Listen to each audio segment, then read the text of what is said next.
The long-awaited reveal for the 7th final edition that Dodge claimed was for the history books will go down in history, alright, but as a clumsy reveal and an even worse rollout to find one. I stayed up for almost 48 hours and I emailed, text messages, and called over 1,000 dealerships from Portland, Oregon to Portland, Maine. And I was lucky enough to find only one single Demon still available at MSRP, and I placed my deposit down for that car. But what if I told you that 99% of everyone else was not so lucky? That if you didn't find a car after the first few hours of dealerships opening up, that there will be a $100,000 markup against your hopes and dreams of trying to get this car.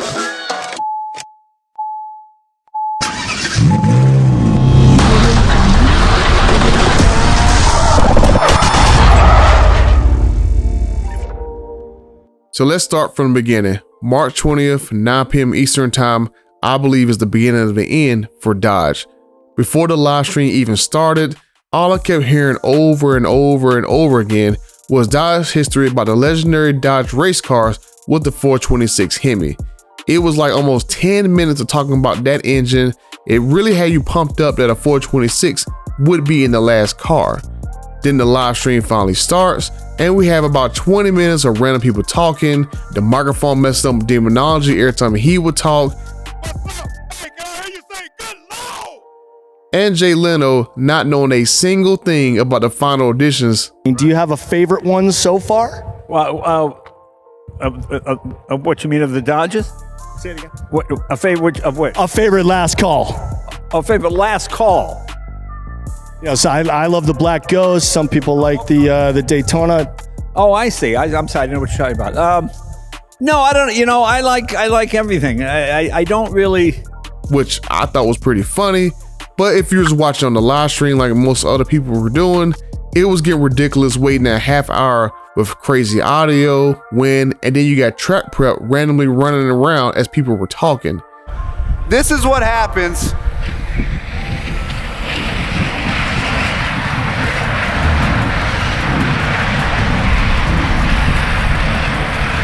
All this stuff should have happened about 30 minutes to an hour before. That way at 9 p.m., boom, Tim Knissis walks on stage, and now all we're about to see is his car. Then Tim Knissis talks for a bit, and we have 7 minutes of helicopter footage before the 7th edition finally arrives. And I'll be honest with you guys, I was very unimpressed up to that point, and I was ready to call it a night, but I figured I would try to find this car maybe for myself at the lowest possible price. But how does the dealer know that the market demands a $100,000 markup if they aren't supposed to be price fixing with one another? But I'll get to that one in a second. But as soon as the live stream was over, I went to Horsepower Locator to start finding dealers. But the problem is the Horsepower Locator was down and wouldn't come up until around 3 or maybe 4 a.m. Eastern time. So instead of waiting, I used the Durango Hellcat list and messaged every single dealer on that list. Then I remembered I still had a copy of the Horsepower Locator from back in October when I made this video right here. So then I went through this list and started emailing dealers as well. Then when the Horsepower Locator came up finally with the Demon 170 allocations, I basically filtered out the ones I already messaged before and started messaging the rest of them. There were about 1,200 dealerships in the US that received an allocation for the Demon 170. I messaged around 1,000 of them within a couple of hours, so I cast a pretty wide net around the United States. Now, I didn't want to message California, Hawaii, or Alaska dealers, obviously, because what would be the point? I knew the People's Republic of California would be stupid expensive, and I'm not going to fly to Hawaii or Alaska for a car. But when it hit around 8 a.m. Eastern time, text messages and emails were flying in my inboxes, and calls were coming in, let's say around every 30 to 45 seconds. All the way up until late Tuesday evening when the last dealerships on the West Coast were starting to close. But once the dealerships started calling around 8, 9 o'clock in the morning, I was seeing markups in the 10 to 30K range. But the markup prices were low on Tuesday morning, but once noon hit on the East Coast, the prices just skyrocketed.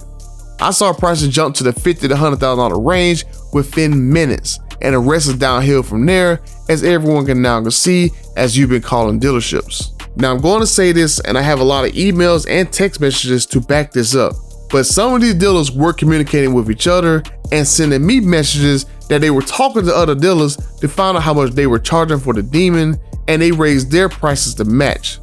I even have a message saying that an owner was talking to another owner about buying his Demon 170 allocation, and then would sell you that car for $150,000 over MSRP.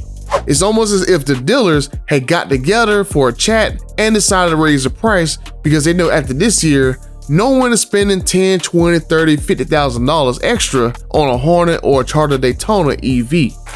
This is the Charger Daytona SRT Banshee. This was like the perfect storm because who would figure that the same week that the Demon 170 was going to be revealed in Las Vegas, that a lot of the top owners and GMs will also be in Las Vegas at the same exact time altogether.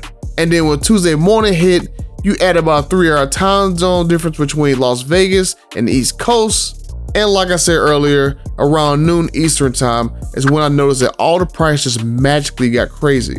At that point, cars that I knew that had low markups that dealers were trying to sell just a few hours before, they just magically turned into, I'm waiting to hear back from corporate or one of my managers about what to do about this car. When just a couple hours before, there were plenty of $10,000 to $30,000 markups that I was finding on some of these Demons, and these salesmen, they were eager to get deposits on them. Now these salesmen, they were starting to drive me crazy. I had this one situation with the salesman, so here we are at 10:30 a.m. and he tells me that the Demon 170 is a $10,000 markup. A minute later, I told him that I wanted that particular Demon. And then he messaged me a little bit later that dealership might not even get a car.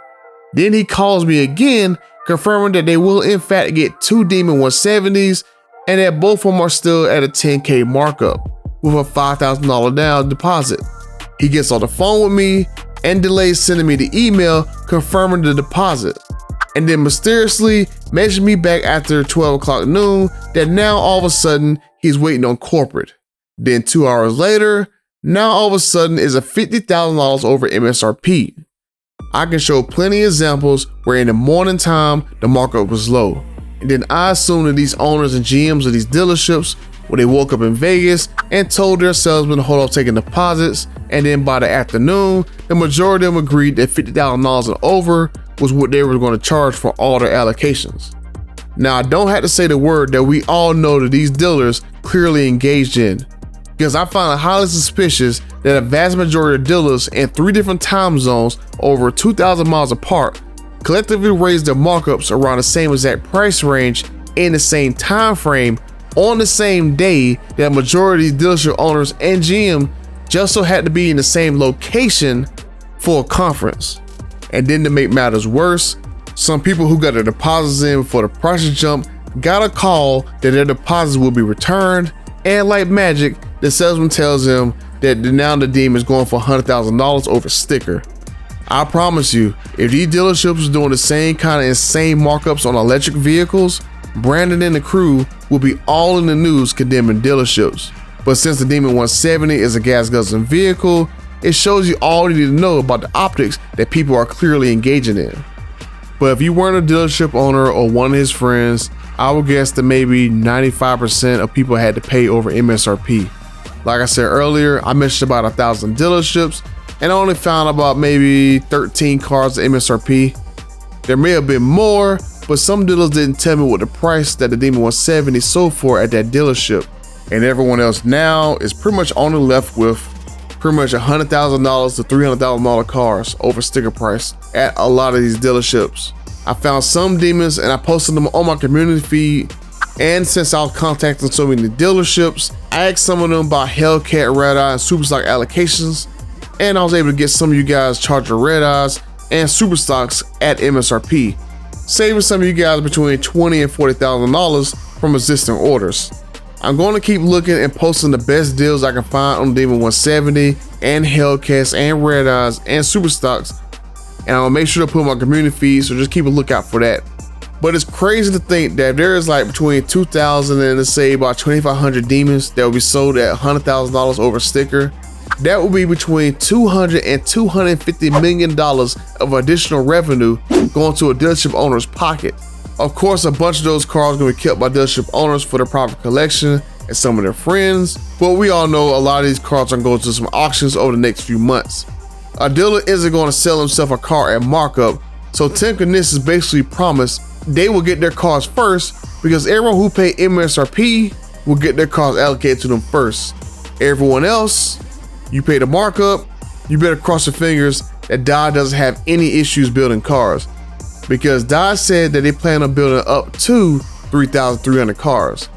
So any issues, let's just say a strike from a labor union that's going through negotiations this year, could cause Dodge not to build all 3,300 cars.